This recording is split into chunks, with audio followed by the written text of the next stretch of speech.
Hey there, it's Melissa with Childproof Parenting, and I am so glad that you've been able to join me today.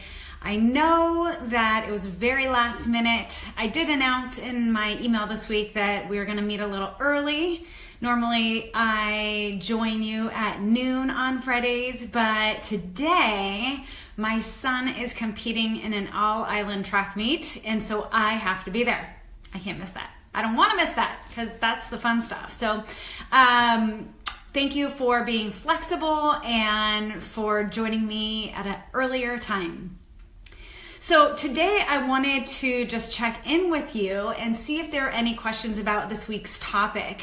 I have started kind of a new format, and once a month I'm going to be answering readers' questions because I get a lot of questions, which is awesome. I'm super excited that you're engaged, but I'm not able to answer all of them or answer them in depth. So I decided to take someone's question and answer it in the form of a blog post, but also talk about it because it is something that I hear come up over and over and over again. And this is playing favorites. So I'm going to just read to you the question and then we'll chat about it. And if you have any questions that come up or you want to provide any feedback or information, that would be fantastic. So here's the question. This mother said, sometimes my 3-year-old can be sort of mean to her dad. Like when he goes to get her in the morning, she'll scream that she only wants mommy. Or sometimes she pushes him away when he comes over to say hi to her when he gets home from work. I know she adores my husband and they have so much fun playing together, but I'm not sure why she acts this way towards him. Any thoughts? I've got a lot of thoughts. I try to keep it simple. So I just want to first normalize what you are seeing. If this is played out in your family, I'd love for you to give a shout out and just give a thumbs up that you have seen and experienced this yourself. So first of all, being mindful, I think you said you have a 3-year-old. Yes, that's right. So you have a 3-year-old. There is a lot going on with 3-year-olds. There are many, many layers. So I'm just going to talk about 2 pieces. So number 1, your child is probably going through the stage of separation individuation, where psychologically your child identified as part of you, and now they are realizing they have this awareness that they are a separate person, that they're their own person, their own entities. And with that comes very strong opinions and the need to feel some sense of power and control, because quite honestly, very young children have little to no control in their lives. They control one single thing, and that one thing is their physical body. So what goes in their body, out of their body, what goes on their body, when their body's going to sleep, all of those things tend to be huge power struggles for parents because children are trying to take some control. So being mindful that this is exactly what a 3-year-old should be doing, and when they are rejecting one of the parents, many times it's they're asserting control over the situation. So I also wanted to share that Nicole shared a comment which I think was really valuable, and I totally missed this. So I'm so glad that she wrote in. Another kind of layer to what's going on is attachment and being mindful that children are actually only they are wired to attach to one person. The Mother Nature does this as a protective step to make sure that our children don't attach to unsafe people. So very young children tend to attach to just one person. That's usually their primary caregiver. So totally makes sense, right? It's all getting clear. So with knowing that this is totally normal and what most everybody's going through at one point or another, I know for myself, my son was highly attached to me, and luckily he still is. He is just that guy. As a baby, he never let me put him down. And I know that sounds crazy, like your baby didn't. Literally, I'd put him down and he would scream. His face would turn red. It was horrific. It was like I had abandoned him and I was never coming back. And this is from tiny age. So that little guy still luckily he's, 10 and he loves to cuddle and snuggle, and he comes to me when he's hurt. I was his attachment figure and I still am. And I cherish that because that's not going to be the case for much longer. So we've all experienced it. And there's a few things that we can do to help, because first of all, it's kind of makes things unfair to parents. Number one parent may feel rejected and take it personally. I hear this all the time where I have parents come to me where they're like, my kid doesn't like me, it hurts my feelings, and I totally understand that, but this isn't about you. This isn't about how your child feels about you. This is about them and what they need and how they are wired. So just being mindful that don't take it personally, don't withdraw in those moments, and stay positive. So sometimes it's a parent that feels rejected. I hear this a lot with grandparents too. So this comes up when, we go to visit grandma and grandpa and my child won't sit on their lap, give them a hug, say hello.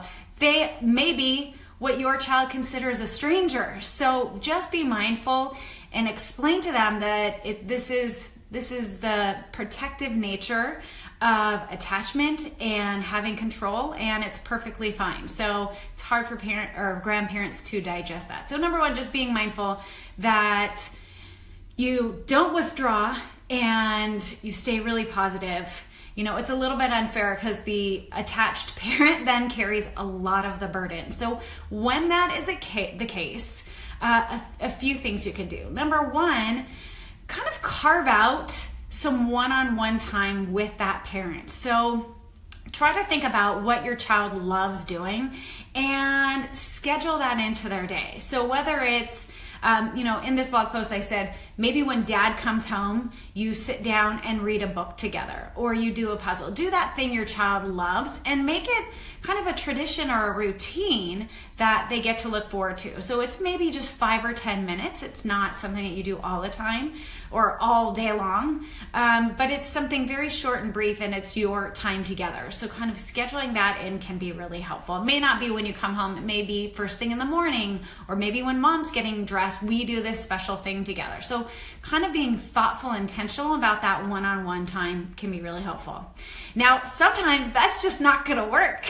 Kids are not going for it. So I think removing that attached parent from the picture completely, kick them out, get them out of the house. They are not available. It's amazing how different children act when one parent is away. I have lots of parents that have multiple kids, and they say, my relationship with my child is so different when we're one-on-one versus when we're all together. So there is a dynamic playing out, this triangulation. Remove one of those people. So either go upstairs and lock the door, leave the house. I know this is hard to do, but I think you'll notice it's easier for that child to rely on that parent when they're given more opportunities to connect with them, because we want our child to seek love and support from both parents.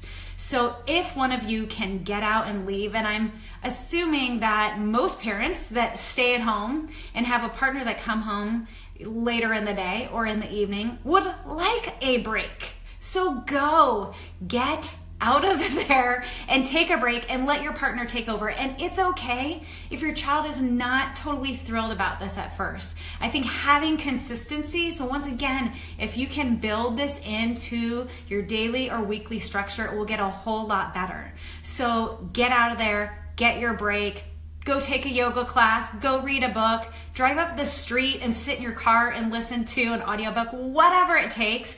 But take that time away, and I think you'll notice the relationship changing between the other parent and the child. So I just wanted to touch a little bit on this topic of playing favorites today. You can find the blog post on the childproofparenting.com website. So feel free to jump over there and check it out. I'm happy to answer any questions that you may have. I see people have been kind of jumping in and out while we're here live. But if you're watching it later, which most people will, feel free to post a comment. And if you tag me in it, I'm gonna see it right away. If you don't tag me, then I might have a little delay in responding to your question or your comment. But please feel free to share in the comments below. One other thing I wanted to remind you all, and those of you that are new to Childproof Parenting, that traditionally I have written a new blog post and sent you an email on a weekly basis. And I've got lots of feedback, and it's kind of two-sided. I get a lot from you, which is great, right? Like, great parenting information, but I'm also feeling that it might be too much. So I'm gonna pull back a little bit, and I'm only going to reach out to you through email on these topics every other week. And it's summer, right? So we all need a little break. I'm gonna take a little break as well. So just so you know, I am not abandoning you, but I am gonna be gone for the next few weeks. I'm gonna try to pop in. I'm gonna have a 10-hour time difference. So I've got to figure that out, but I do plan on popping in. So if questions do come up, I will check in with all of you. So our normal schedule will not look the same, but I do want you to know that I'm still here for you, and I'm still going to support you in whatever way I can. All right, it's Friday. Have a wonderful weekend. Thank you for joining me. And remember, give us a thumbs up if you have had this experience in playing favorites in your family and in your home. I will see you soon. I can't say next week, but I will see you soon. Bye.